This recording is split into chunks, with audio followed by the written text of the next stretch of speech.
Major funding for KPBS Evening Edition has been made possible in part by Anderson Plumbing, Heating and Air, proud to support the mission of KPBS and privileged to serve San Diego clients. Anderson Plumbing, Heating and Air, helping homeowners maintain drain, heating, and cooling systems since 1978. And by the Conrad Prebys Foundation, Darlene Marco Shiley, and by the following.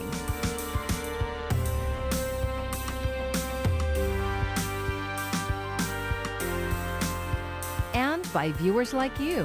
Thank you.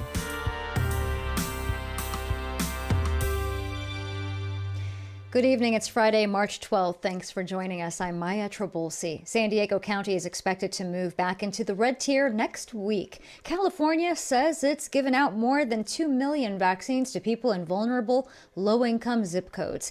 That's the trigger for loosening restrictions. But KPBS reporter Jacob Ayer says another change is coming tomorrow.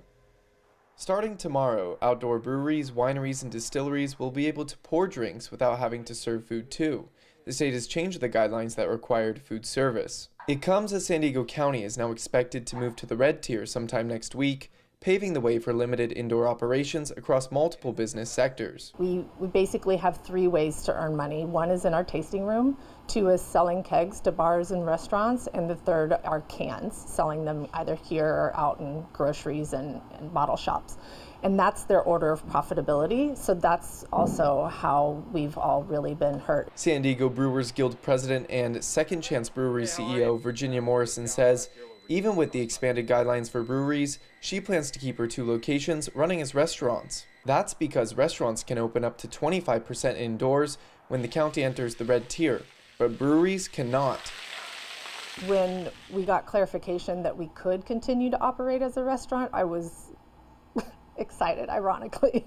Under the new rules, brewery customers must have advance reservations and will be limited to 90 minutes, and all on-site alcoholic beverage consumption must end at 8 p.m. Morrison is critical of those rules.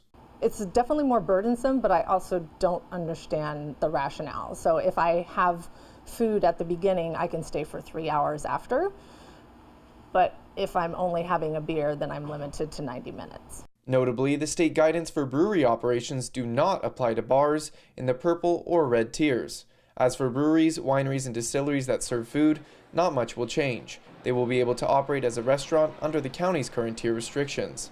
Jacob Ayer, KPBS News.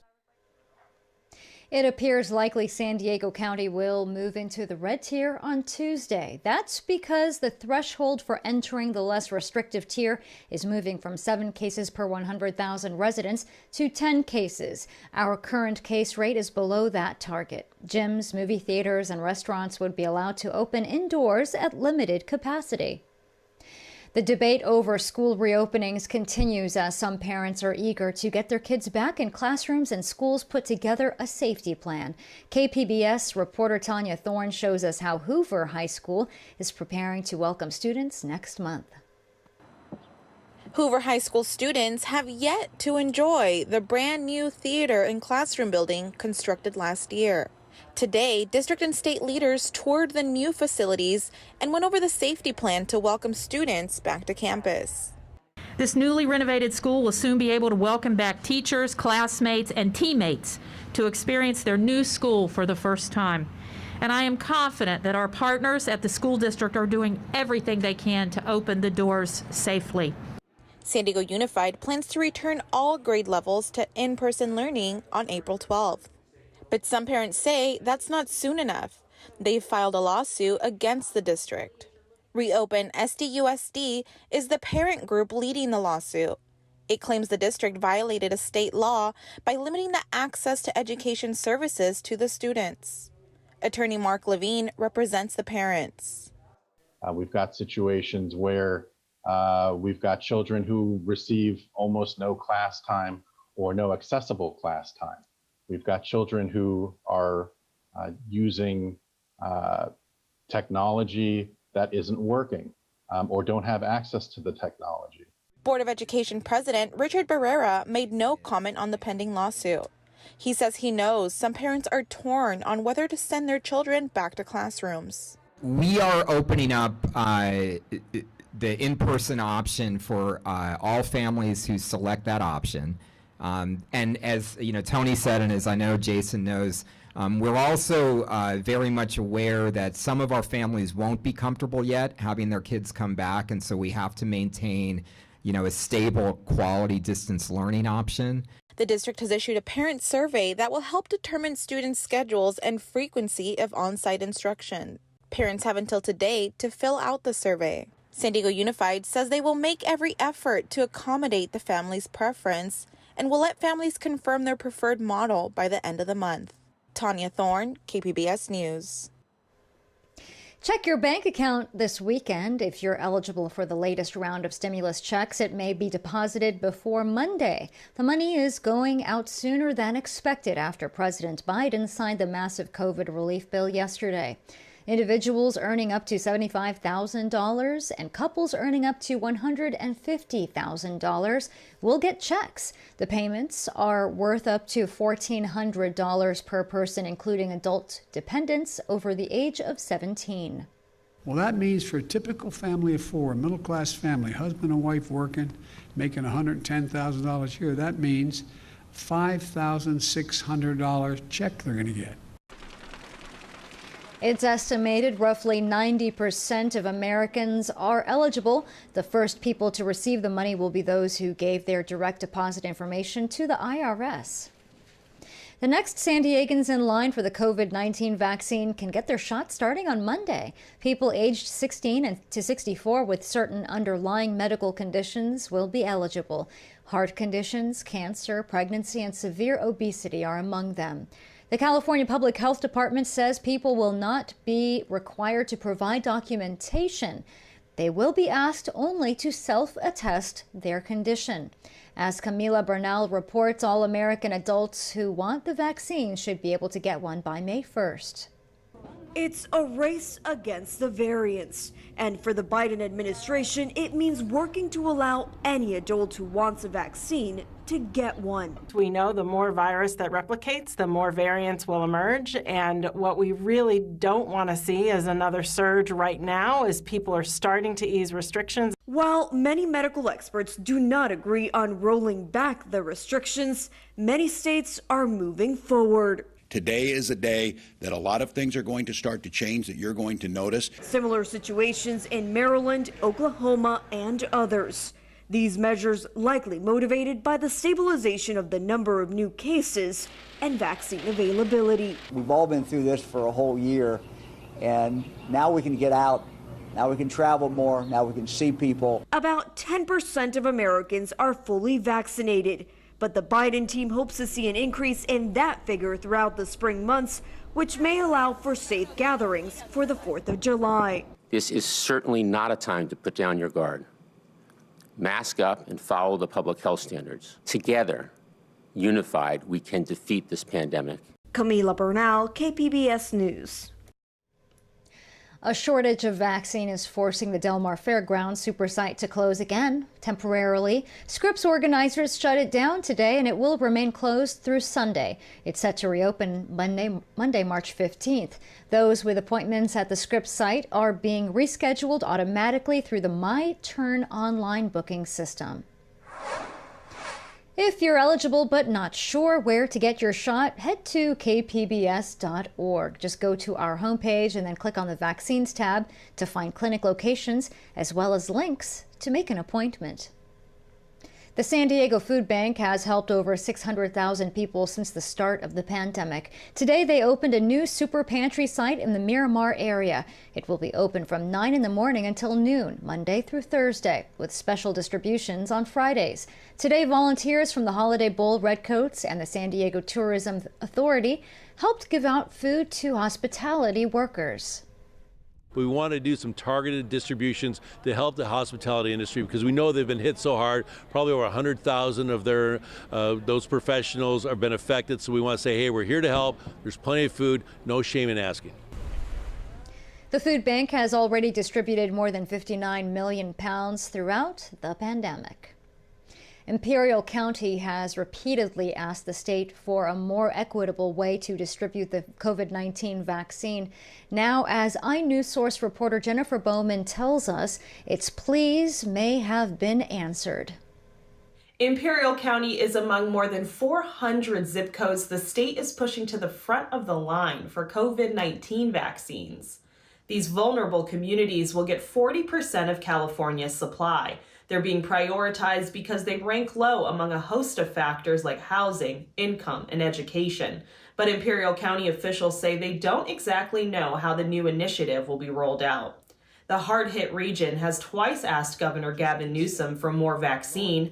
This week, the county received its biggest shipment so far, over 8,500 doses. County Administrator Tony Rahotis Jr. says that's a welcome change. This is going to put us over the top, but it has to be continual. It's not something we want to stop. We need more, and we'll continue to ask for more until we are back on track and have normalcy back. The county will also open a state-run vaccination site in the next week. For KPBS, I'm iNewsSource reporter Jennifer Bowman. And for more on this story, go to inewssource.org. iNewsSource is an independently funded nonprofit partner of KPBS.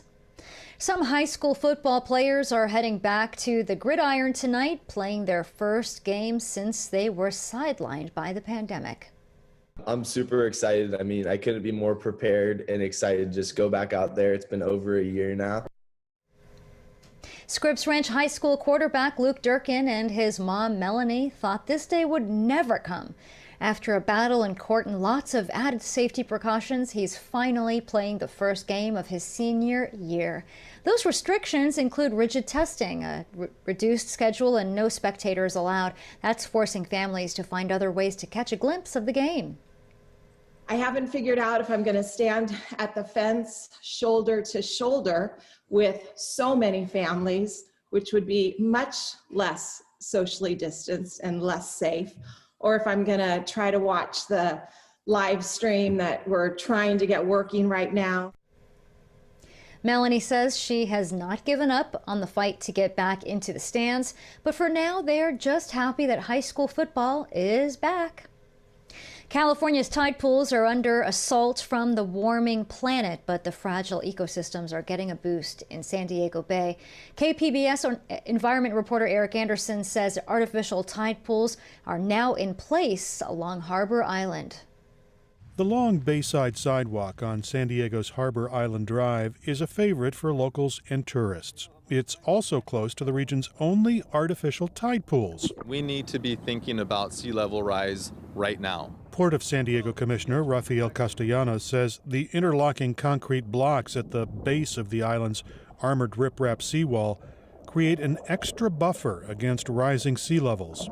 This technology obviously benefits the port because we can start to create living shorelines, which will help accommodate sea level rise, that will help armor our coastline with non-traditional technology, not just riprap, but now using technology that will enhance our ecosystems along the bay. Over the next few months, Castellanos says sea life in the bay should start to move into the new tide pools and set up house. You'll get algae, you'll get seagrass, you'll get barnacles, sea anemones, among other forms of marine life, and that all will serve to sort of gel a biosphere, if you will, over this artificial tidal pool system. In addition to the sea life, the tide pools make the rocky concrete barrier along Harbor Island a few feet wider. We are protecting against coastal flooding, and we're also making for a greener, more productive ecosystem here at the Port of San Diego. The Port of San Diego is investing $200,000 in E-Concrete, the Israeli company that developed the idea. If the company builds other projects in California, the port could more than double its investment. It's part of the port's effort to encourage businesses in the port's Blue Economy Incubator. At the end, you're adding infrastructure into the water. Ido Sella is a co-founder of E-Concrete, and he's working on the coastal lock tide pool armor. Why not harnessing your existing infrastructure to provide similar ecosystem services and save this effort of putting extra structures in the water? Sella says the 7,700-pound concrete blocks interlock to give the structure stability, but he says the key to the project is how the concrete is mixed. Unlike commercial or industrial concrete, this mixture contains ingredients that are plant and animal friendly, what Sella calls salt and pepper. Modify the concrete in a way that it become a better substrate for the balanced biology to grow on. I know there's more sustainable types of concrete that don't have as many additives, dyes, lye, things of that nature that can seep out over time. Corey Puccini is a conservationist working with Wild Coast to preserve the coast's unique assets. He welcomes the addition of the artificial tide pools because the natural habitats are under fire from climate change, and he's optimistic the ocean species will find the new habitats welcoming. Yeah, and actually a lot of marine life that lives in that tide pool or that coastal zone is highly adaptable. I mean, they already have to, and when I say they, I mean the species that live in tide pool ecosystems, they have to adapt daily to rising and falling tides, fluctuating currents, temperatures, storms, incursion of fresh water. So they're highly adaptable species. Port officials will check in on the project every 6 months to measure progress. And if this project does work, if it does take hold here in San Diego, there's a pretty good chance that you'll probably see the technology deployed elsewhere. Could be in California, could be any place around the world where there's a manufactured shoreline. Eric Anderson, KPBS News.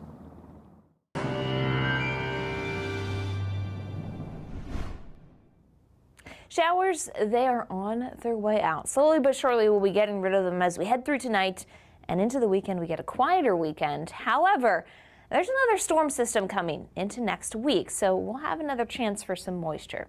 Tonight, though, I think it's largely quiet. Could there be a sprinkle or two somewhere? Certainly, but not a lot of moisture left. Maybe a few snow flurries in Mount Laguna, 27 for the low there, 41 in Oceanside. Again, there's not a lot of moisture left. Once we get into the overnight hours here, it does quiet down, but there could be, again, a stray shower or two. I think even Futurecast here is overdoing what is left of the storm system into tomorrow morning. So that's something to keep in mind. Then we get into Saturday. This storm is actually on its way to the east.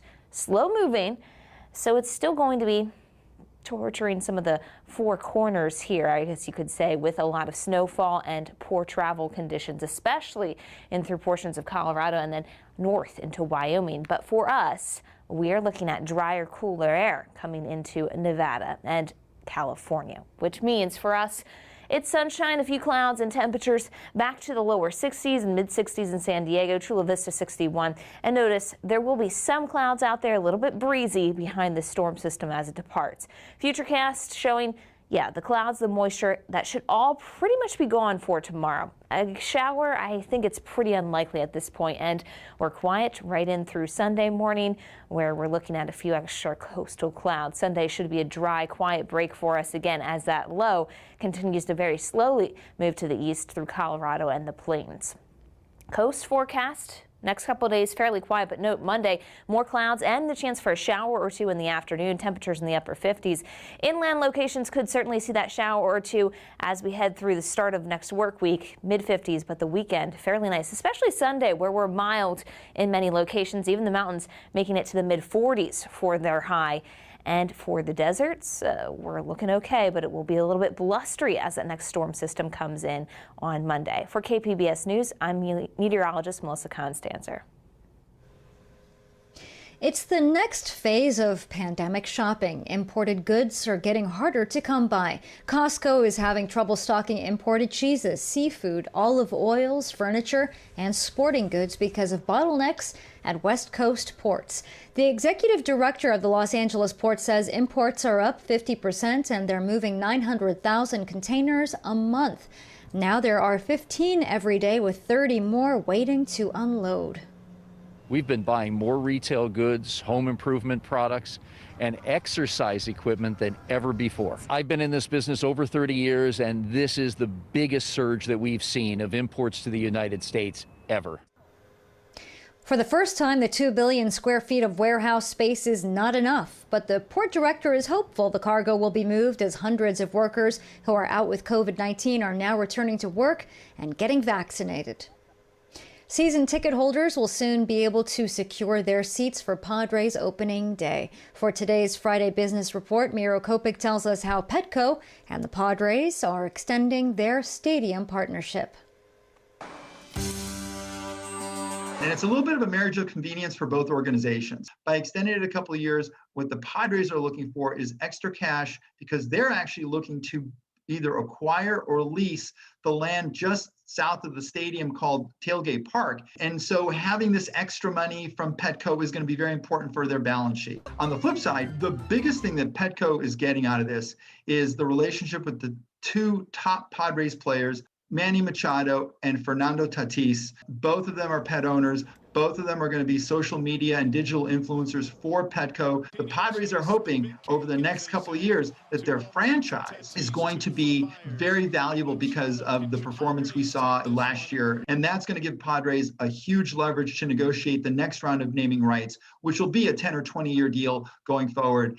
And that, I think, buys both organizations some added time to evaluate their options. San Diego Latino Film Festival kicked off last night at South Bay Drive-In. This weekend it continues with a sidebar dedicated to horror, sci-fi, and fantasy films. KPBS arts reporter Beth Accomando previews the selections. Un Mundo Extraño translates as a strange world, and this sidebar arrives as we all feel like we've been living in a strange world for the past year. But perhaps genre films that emphasize the bizarre and unexpected will make our current pandemic feel less strange. This Saturday, the Honduran film La Condesa, or The Countess, will screen. Programmer Miguel Rodriguez says it challenges how we define a foreign film because it was shot entirely in the U.S. It's filmed entirely in this Gothic mansion, which is located in Ellicott City, Maryland. This is one of those classically most haunted places, kind of like the Whaley House that we have here in San Diego. This is an old place, more than a century old, and a lot of the location ambiance went into this film. The team is all Honduran, the cast and the crew, and so it definitely has the flavor and point of view of Honduras, and set in this place for me is a very interesting juxtaposition. This is a film that's a Gothic horror, really. It's suspense, it's atmosphere. So I think people will really like it. For the people who like the chilling kind of ghost stories. La Condesa will be the only feature at this year's Un Mundo Extraño because some distributors were reluctant to commit to a virtual festival as cinemas are about to reopen. The timing of the festival is just before we open things up again, and so that has posed some unique challenges when it comes to getting films to want to show in a virtual space at this point. But the sidebar will offer a wildly diverse shorts block on Sunday. What's great about the short film showcases, for Un Mundo Extraño, which is a almost nebulous definition of what we have for our genre stuff. It's usually fantasy or science fiction or horror or something a little bit bizarre that we program for this. And so the short films allow us to explore that with a greater amount of variety. Lots of different countries are going to be represented, lots of different people behind the camera, different gender identities and different other types of identities behind the camera. And we don't skimp out on some of the scares either. So we got a little bit of something for everybody. Both the Shorts Showcase and La Condesa will be followed by filmmaker discussions. So if you're feeling that life's been a bit strange, then you should feel right at home with Un Mundo Extraño. Beth Accomando, KPBS News. It's been a year since Broadway went dark as the pandemic hit New York City, but performers are promising that they will be back.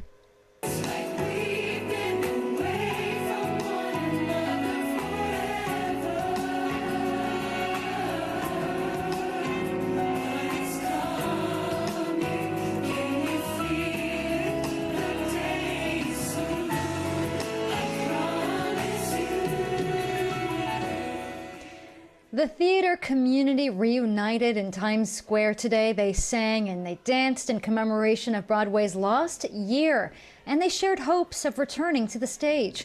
It could, however, still be months before performances are back on in the city.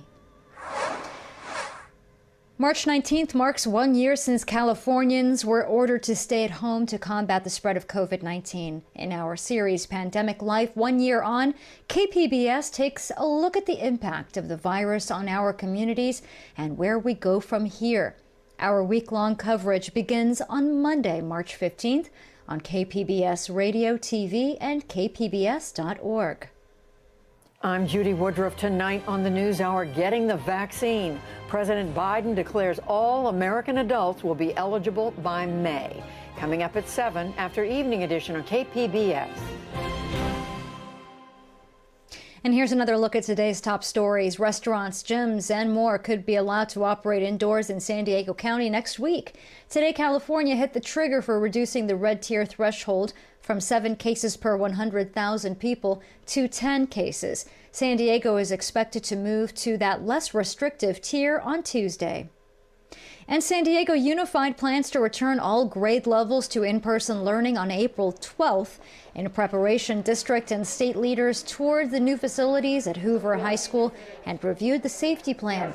The district has issued a parent survey that will help determine students' schedules and frequency of on-site instruction.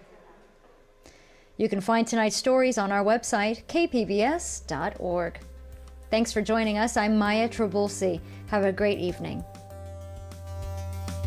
Major funding for KPBS Evening Edition has been made possible in part by Anderson Plumbing, Heating and Air, proud to support the mission of KPBS and privileged to serve San Diego clients. Anderson Plumbing, Heating and Air, helping homeowners maintain drain, heating, and cooling systems since 1978.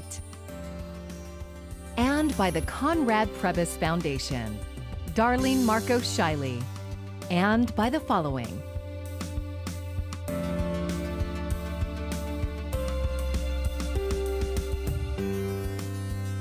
And by viewers like you.